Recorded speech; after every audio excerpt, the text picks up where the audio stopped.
Boa noite, irmãos. Maravilha estarmos na casa do Pai, amém? Poder exaltar essa quinta-feira agradável, quinta de oração. Vamos nos colocar de pé? Nós vamos adorar o nosso Deus, nós vamos orar e com certeza receberemos também a palavra dele, que vai ser transmitida aos nossos corações. Santo Deus e Pai, nós te louvamos, te exaltamos, ó Deus, pois tu és maravilhoso. Pai amado, obrigado mais uma vez por estarmos na tua casa.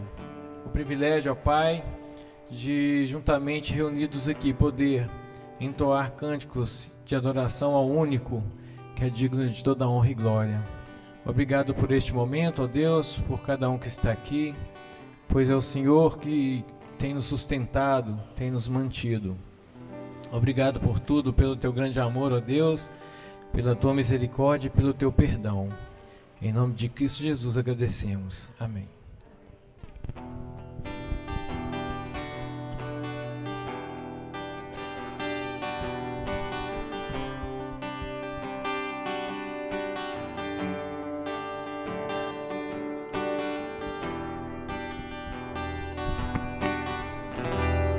Porque dele, por ele, para ele são todas as coisas.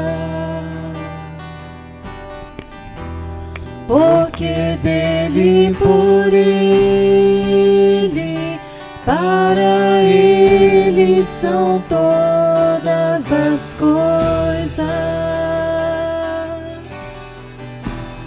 Porque dele, por ele, para ele são todas as coisas.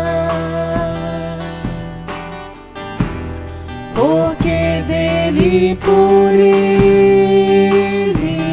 para ele são todas as coisas. A ele a glória,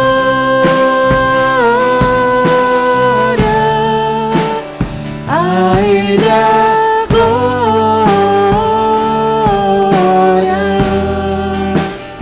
a ele a glória, pra sempre, amém. A ele a glória.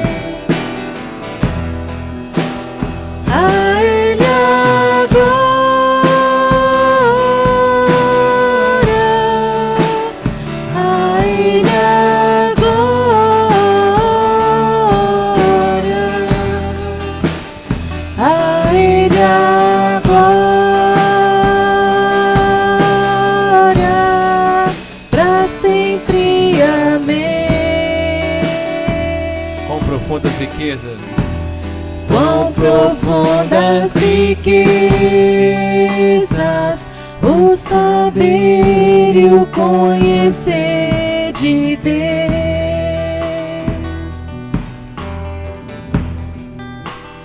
Quão insondáveis seus juízos e seus caminhos.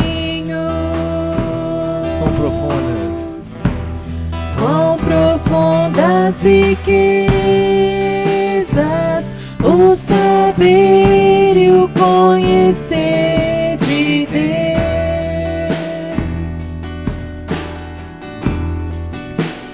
Quão insondáveis seus juízos e seus caminhos.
Aleluia. Enquanto estivermos cantando o próximo cântico, se algum irmão trouxe dízimo ou oferta, que possa depositar no gasofilácio.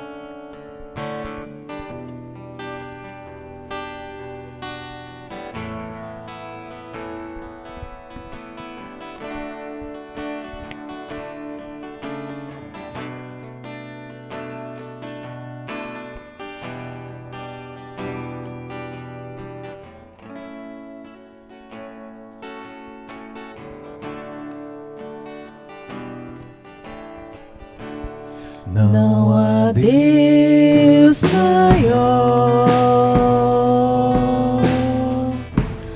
não há Deus melhor, não há Deus tão grande como nosso Deus.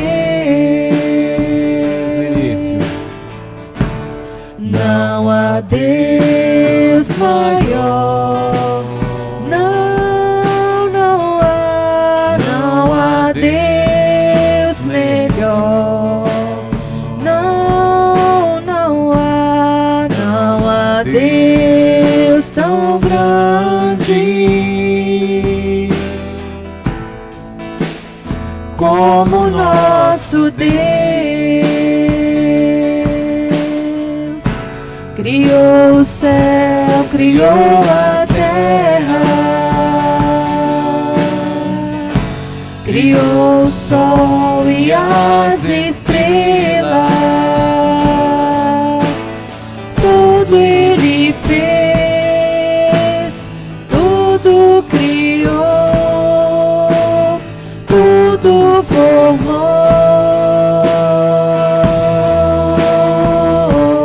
Para o seu louvor, para o seu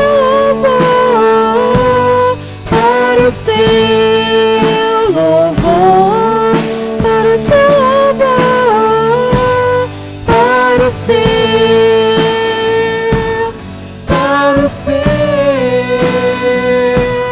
para o seu louvor. No início. Não há Deus maior,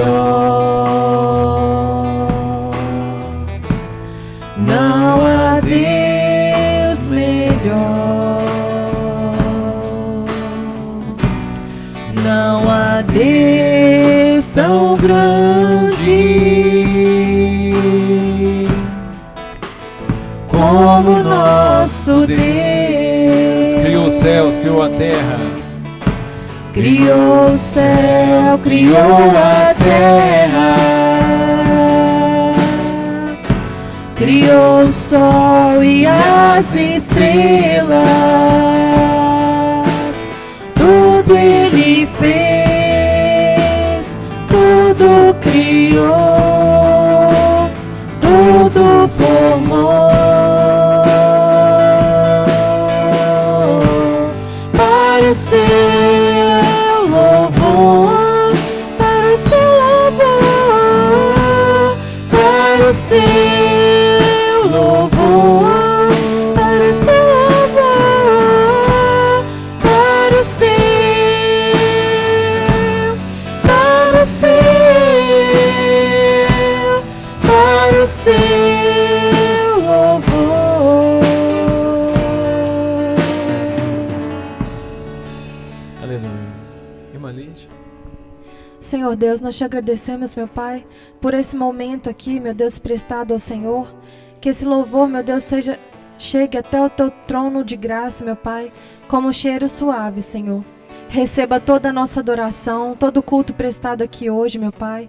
Que nós possamos aprender muito nessa noite sobre a tua palavra e nos alimentarmos bastante aqui nesta noite, meu Deus, sobre tudo que for trago aqui, meu Pai. Abençoe cada pessoa que está aqui, cada família. Nos leve em segurança para as nossas casas. Em nome de Jesus, amém. Amém. Os irmãos podem sentar.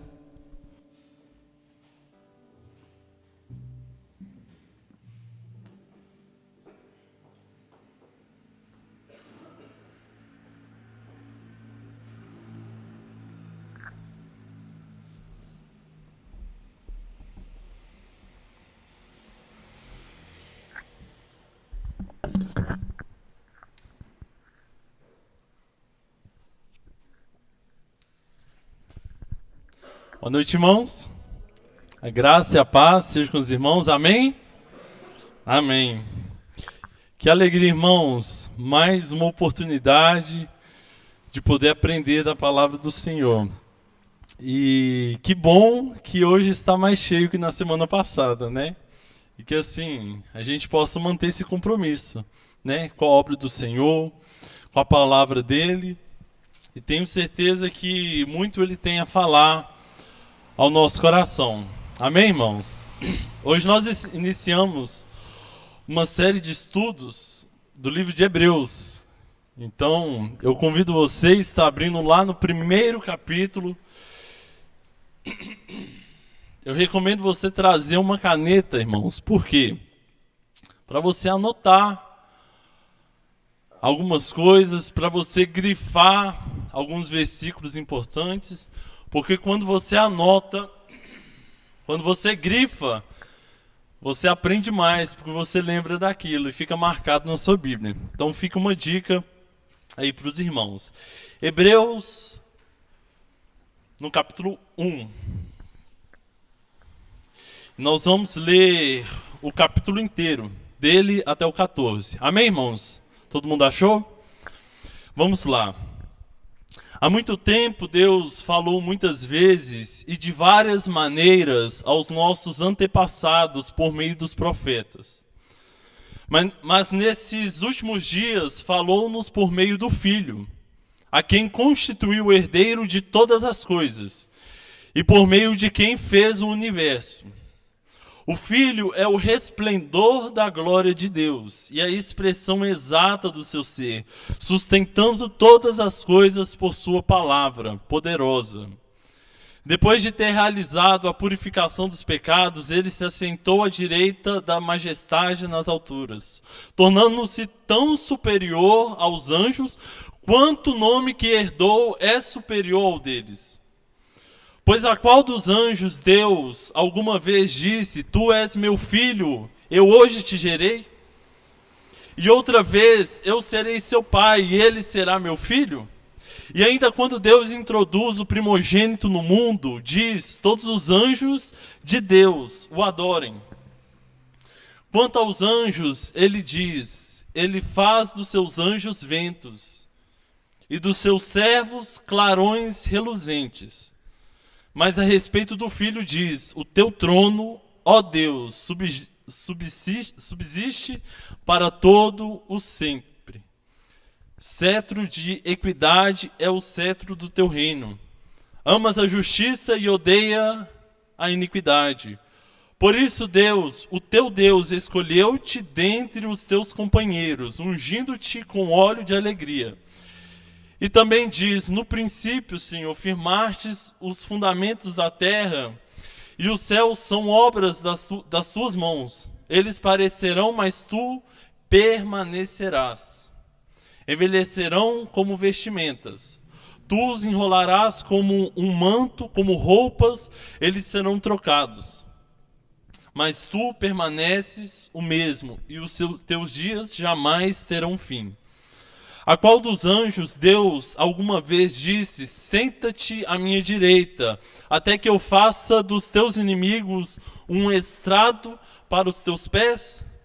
Os anjos não são, todos eles, espíritos ministradores enviados para servir aqueles que hão de herdar a salvação? Amém, irmãos? Vamos estar orando. Feche seus olhos. Pai amado, nós te louvamos por essa noite. Te agradecemos, ó Deus, por mais uma oportunidade de poder ter um contato, Pai, com a Tua Palavra, de poder ler a Tua Palavra e poder ter o Espírito Santo ministrando em nossos corações, ó Pai. Eu te peço, ó Deus, que nesse estudo, ó Pai, nessa série, não venham aqui palavras, ó Deus, proferidas por mim, mas que o Teu Espírito Santo traga uma mensagem a cada um de nós, ó Pai. Eu te peço, Deus, que o nosso coração também esteja preparado para receber a Tua Palavra e que ela possa frutificar, ó Pai, em nossas vidas. É isso que eu te peço e eu te oro em nome do Teu Filho amado Jesus. Amém. Amém, irmãos. Então, nós estamos dando início a essa série de estudos. Nós iremos ler capítulo por capítulo. Então nós temos 12 quinta-feiras para poder aprender deste livro. E assim como eu fiz com o livro de Tiago, naquela vez que eu fiz a série de estudos, primeiro nós iremos introduzir este livro e contextualizá-lo. Por quê? Porque o contexto dessa chave o contexto dessa carta é a chave para nós compreendermos com mais clareza as palavras contidas nela. O livro de Hebreus, irmãos, um belíssimo livro, ele é o único livro do Novo Testamento que ele não tem um autor definido e ele não tem um destinatário definido. O autor dessa carta, ele segue desconhecido. Alguns estudiosos relacionam essas palavras ao apóstolo Paulo, alguns dizem que é o apóstolo Pedro, outros dizem que é o próprio Tiago, mas a gente precisa entender que não há importância a quem escreveu manualmente, mas precisamos saber que o Espírito Santo é quem inspirou. Amém, irmãos? E por que Hebreus? Por que carta aos Hebreus? Na carta ela não há um destinatário. Nós precisamos entender que como na carta de Filipenses, Paulo ele destina aquela carta à igreja de Filipos, à igreja de Colossenses, ele destina essa carta. Aqui não tem um destinatário. Mas 100 anos depois de Cristo, onde a Bíblia ela foi ajuntada, e as pessoas começaram a colocar títulos nas cartas, então Hebreus, Tiago, Apocalipse. Essa carta foi escrita como para os hebreus, porque dentro da carta há referências históricas à religião judaica e práticas do judaísmo. Na verdade, nós iremos observar que a todo momento o autor ele traz referências no Antigo Testamento. Ele fala sobre Moisés, ele fala sobre sacerdócio, ele fala sobre sacrifícios. O único que ele foge um pouquinho desse contexto, ele fala sobre anjos. Mas você vai encontrar diversas vezes referências sobre o Antigo Testamento nessa carta. Então, a ênfase no sacerdócio, a ênfase nos sacrifícios, e há uma ausência de referências aos gentios. Então, nós podemos entender que essa carta ela foi destinada a uma comunidade de hebreus. Gabriel, você está falando muita história. Por que isso? Irmãos, embora essa comunidade de hebreus fosse uma comunidade de hebreus que foram convertidos ao cristianismo, ao Evangelho de Cristo, certamente havia alguns em seu meio que negavam a existência do Messias em Jesus. Haviam alguns que rejeitavam a sua fé em Cristo Jesus. Então, ao se confrontarem com essa possibilidade, os hebreus, eles sentiram-se tentados a deixar de lado qualquer identificação com Cristo, ao ponto de rebaixarem Cristo aos anjos, ao ponto de rebaixarem Cristo aos profetas, até a próprio Moisés. E diante daquele contexto, de todo esse enredo, havia muitos judeus que abandonavam a fé em Jesus. E eles começavam a cultuar os anjos. Eles começavam a prestar culto aos anjos. Observe que o apóstolo Paulo, ele vai escrever lá em Colossenses, e ele escreve as mesmas palavras. Ele repreende a igreja de Colossenses a não prestarem cultos aos anjos. Eu não sei, eu não tenho acompanhado, mas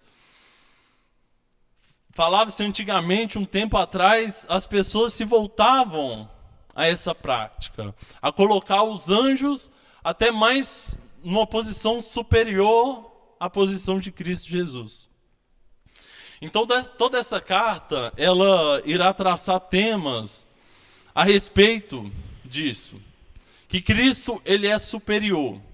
Cristo, ele é superior em tudo. Nós podemos entender que Hebreus, ele vai abordar claramente a supremacia de Cristo, a superioridade de Jesus.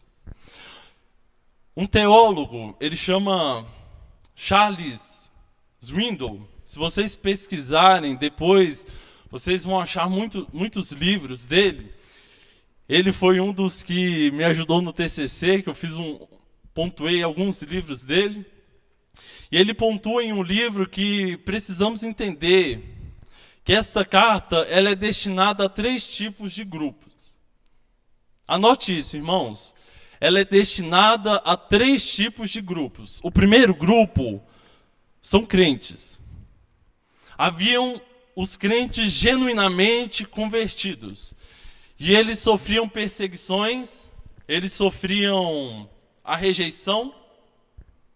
E o segundo grupo eram judeus incrédulos, que eles estavam convencidos do evangelho apenas intelectualmente falando. Mas espiritualmente eles ainda não colocaram a sua fé em Jesus.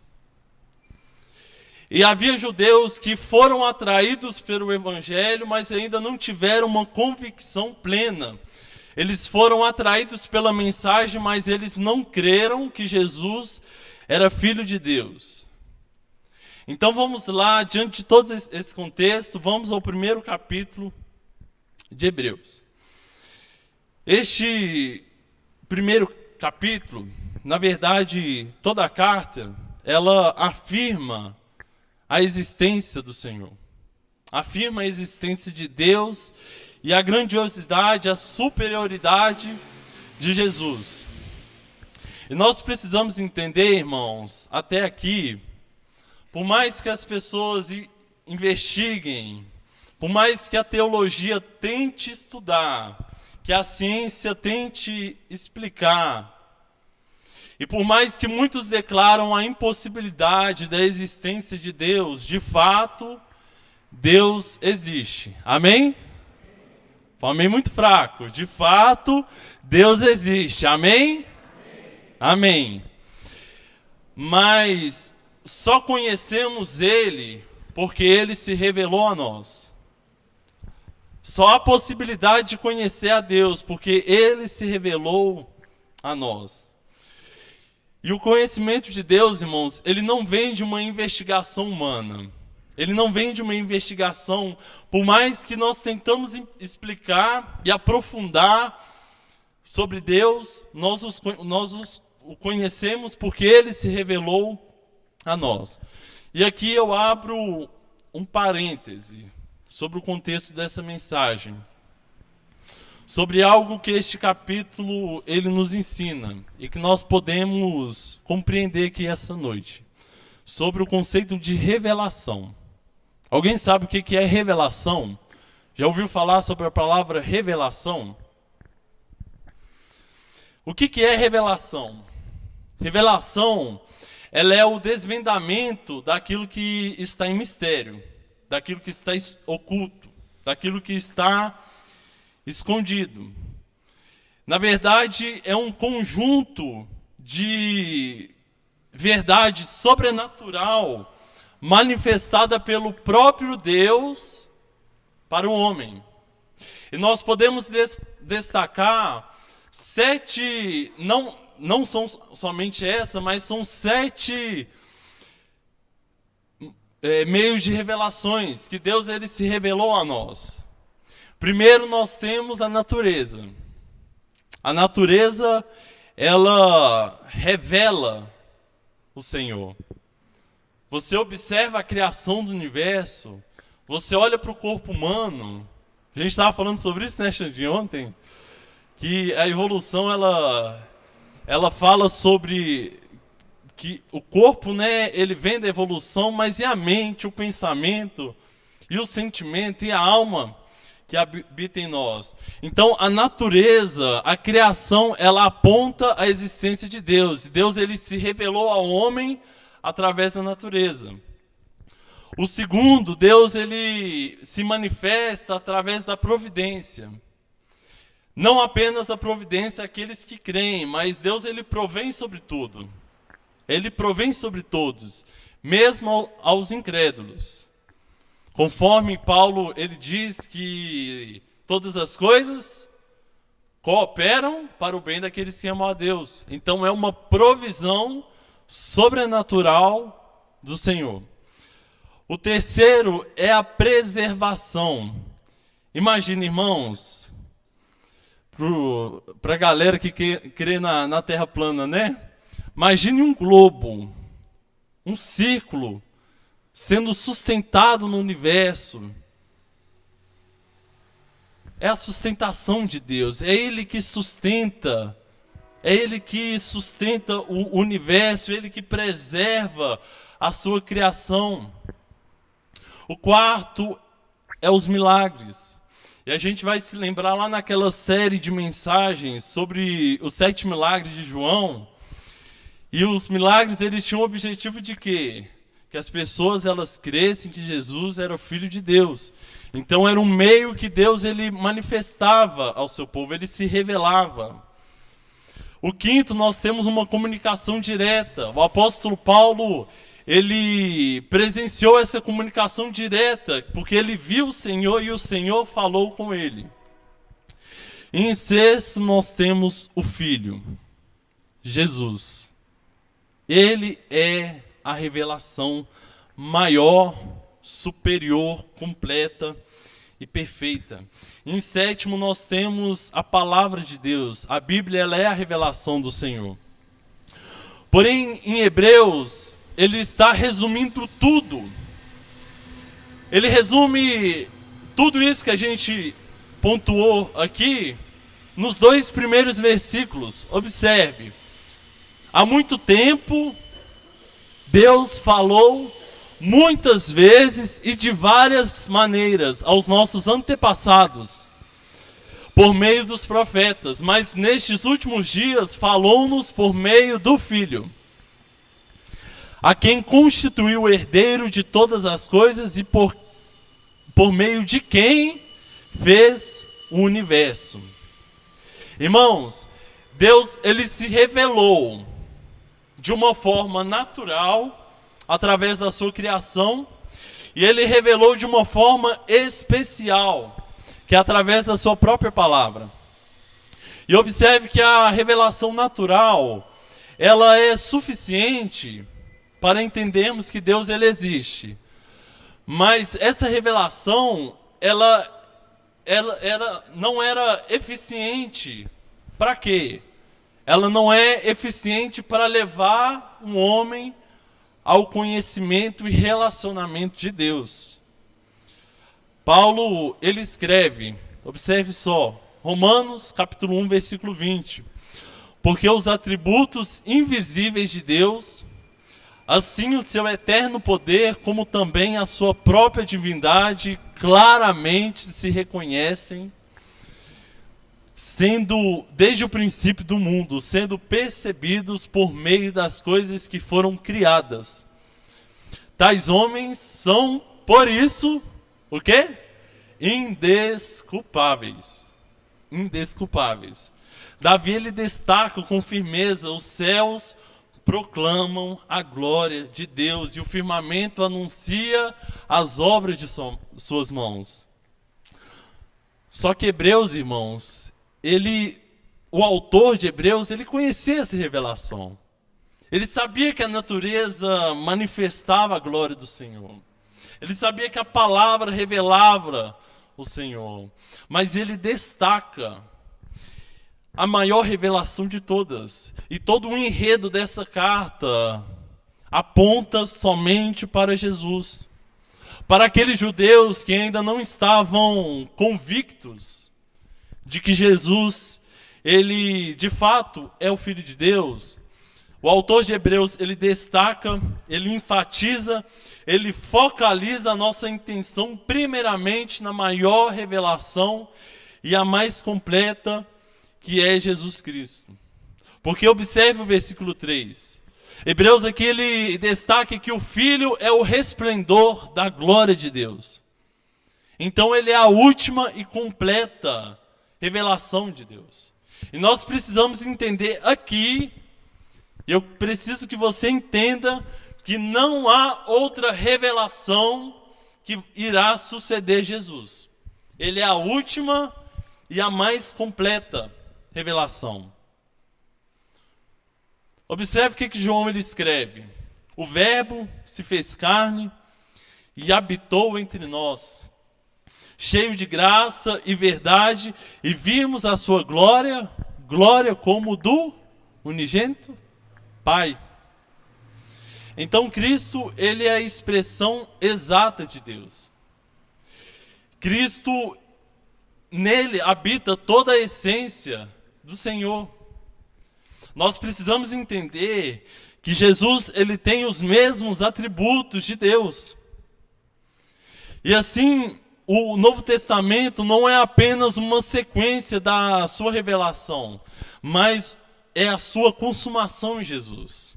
Ele encerra a sua revelação em Jesus. Tem uma frase que eu achei muito interessante de um teólogo chamado Simon. Ele escreve assim: a revelação de Deus é uma história de progressão. Olha para você ver. Todas as revelações eram uma história de progressão até Jesus. E não há mais nenhuma progressão além de Cristo. Não há nenhuma revelação que irá suceder a Jesus.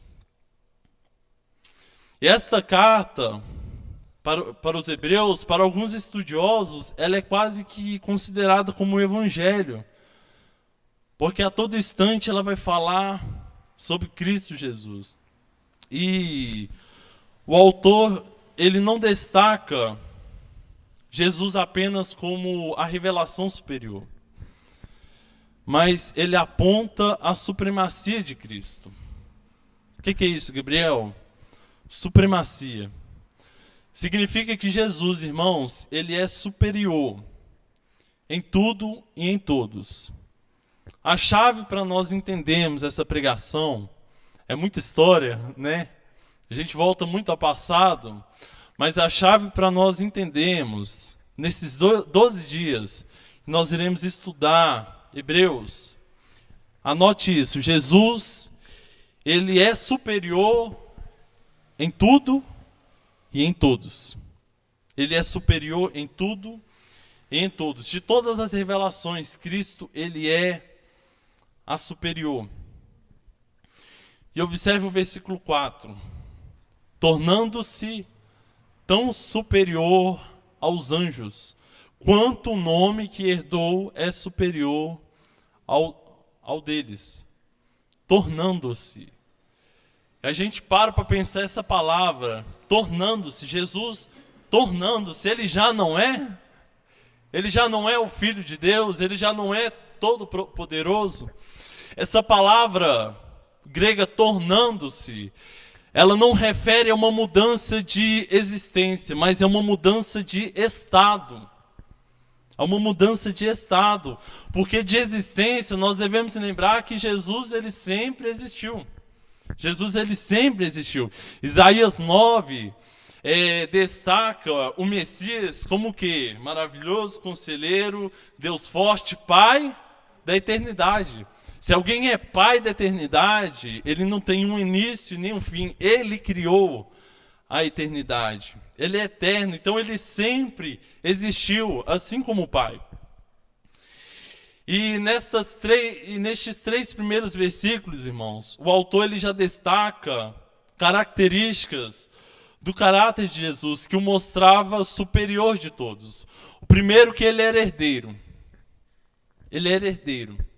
A palavra de Deus diz que nós somos herdeiros também, amém? Nós somos herdeiros de o quê? Mais alto? Co-herdeiros. Co-herdeiros com quem? Com Cristo Jesus. Segundo, característica, ele é criador. Ele criou o universo junto com o Pai, ao lado do Pai. O terceiro, que ele é a expressão exata de Deus. Em quarto, ele é a perfeita representação de Deus. Quinto, ele é sustentador.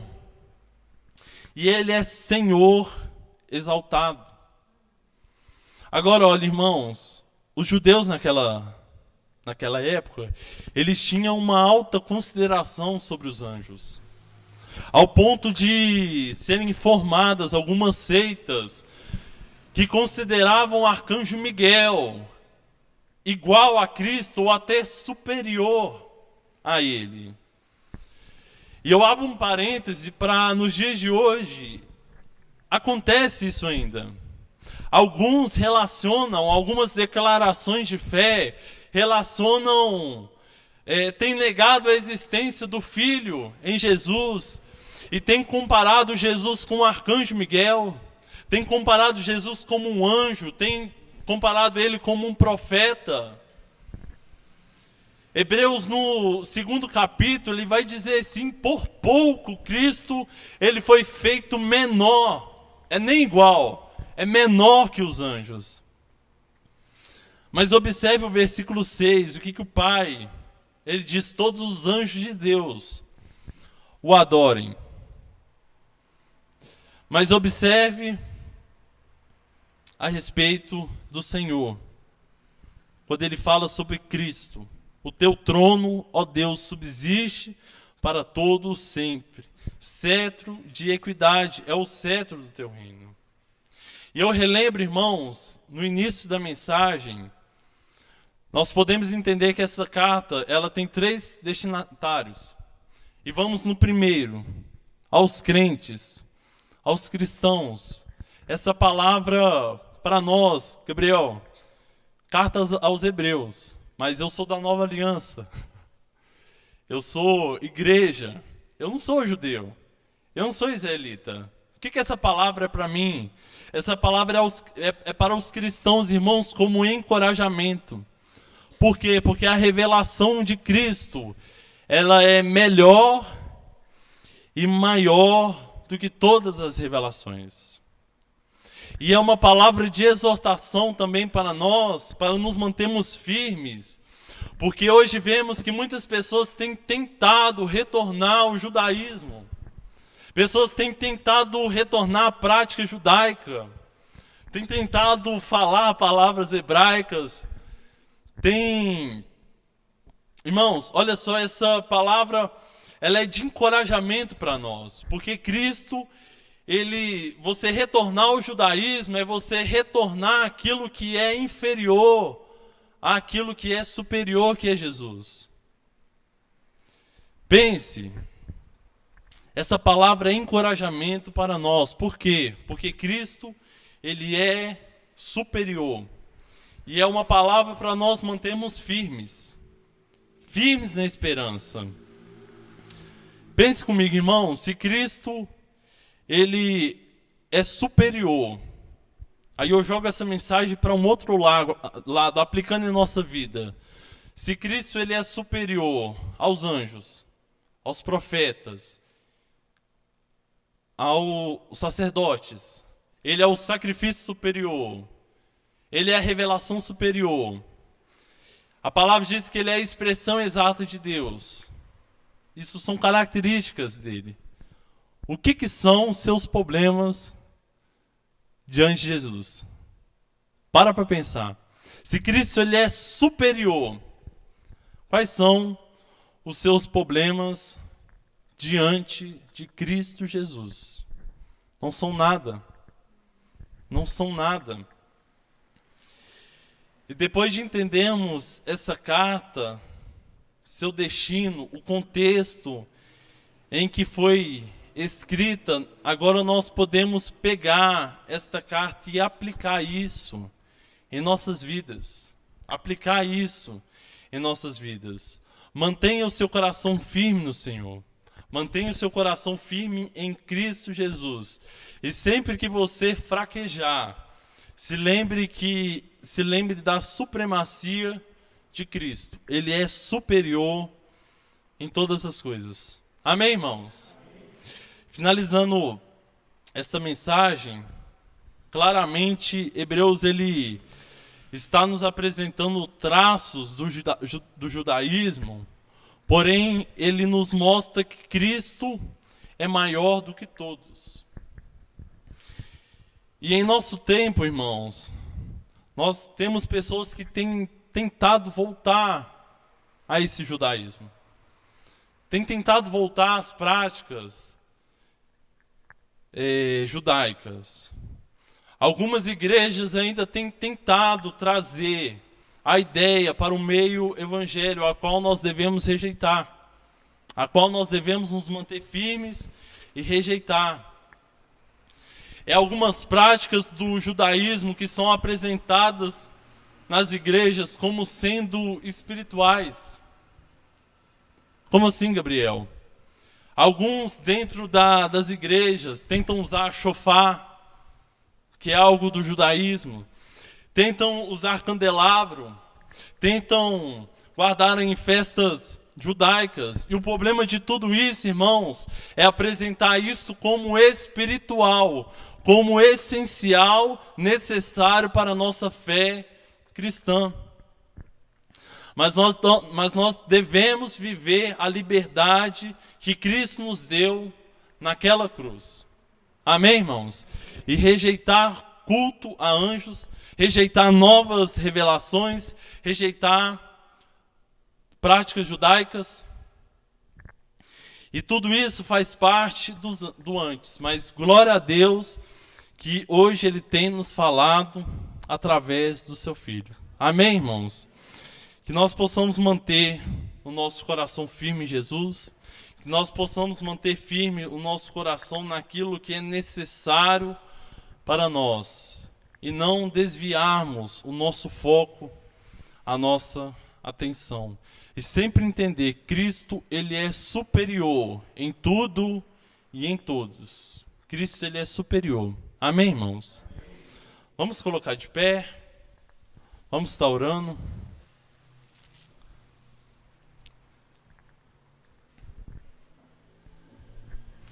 Pai amado, nós te louvamos, ó Deus, por esta noite, te agradecemos, ó Pai, pela tua presença, pelo teu cuidado, pela tua palavra, ó Deus.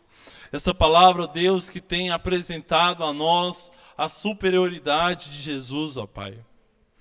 Que a nossa atenção, o nosso foco não seja desviado para aquilo que não é essencial e não é necessário para nós.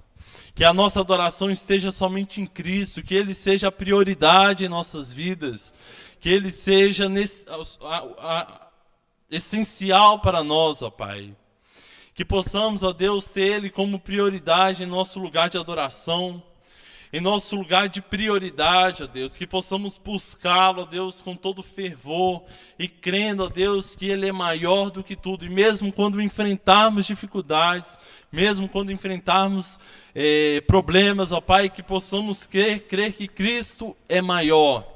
E se Deus Ele é por nós, ó Pai, quem será contra nós, ó Pai? Que essa palavra seja firmada em nosso coração, que possamos crer em Sua promessa e que possamos viver, ó Deus, de uma maneira que agrade aos Seus olhos. É isso que eu te peço e eu te oro em nome do Teu Filho amado Jesus. Amém.